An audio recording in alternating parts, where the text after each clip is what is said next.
1. The electron. May it never be of any use to anybody. 2. A scientific theory is a tool and not a creed. 3. I venture to give an alternative method of regarding the processes occurring in the electric field, which I have often found useful and which is, from a mathematical point of view, equivalent to Maxwell's theory. 4. The difficulties, which would have to be overcome to make several of the preceding experiments conclusive, are so great as to be almost insurmountable. 5. A scientific theory is a tool and not a creed. 6. The electron. May it never be of any use to anybody. The discovery of electrical waves has had a profound influence on civilization. It has been instrumental in providing the methods which may bring all inhabitants of the world within hearing distance of each other, and has potentialities social, educational, and political, which we are only beginning to realize. As we conquer peak after peak, we see in front of us regions full of interest and beauty, but we do not see our goal. We do not see the horizon. In the distance, tower still higher peaks, which will yield to those who ascend them still wider prospects and deepen the feeling, the truth of which is emphasized by every advance in science. 9. I venture to give an alternative method of regarding the processes occurring in the electric field, which I have often found useful and which is, from a mathematical point of view, equivalent to Maxwell's theory. As the cathode rays carry a charge of negative electricity, are deflected by an electrostatic force as if they were negatively electrified, and are acted on by a magnetic force in just the way in which this force would act on a negatively electrified body moving along the path of these rays, I can see no escape from the conclusion. 11. The difficulties which would have to be overcome to make several of the preceding experiments conclusive are so great as to be almost insurmountable. 12.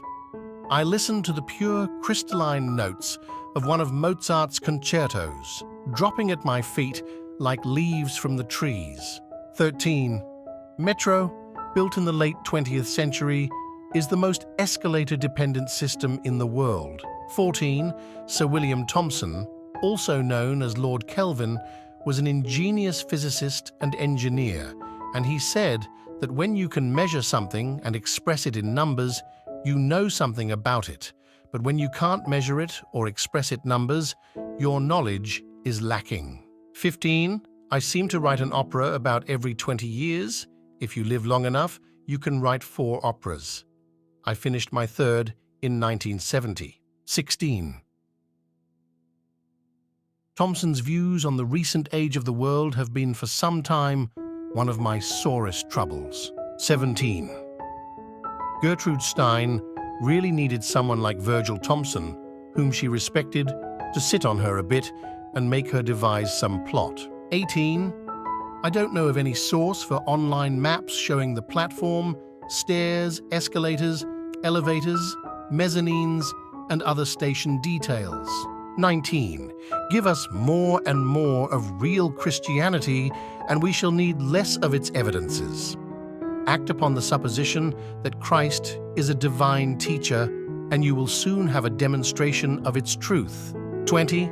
Some people are very competitive in their birding. Maybe they'll die happy, having seen 1,000 species before they die, but I'll die happy knowing I've spent all that quiet time being present. 21. The method of electrocution would be much better than the old method of hanging. 22. I would love to be in the Hunger Games. I'm one of the few people who haven't read the books, because unfortunately, I'm not a big book reader.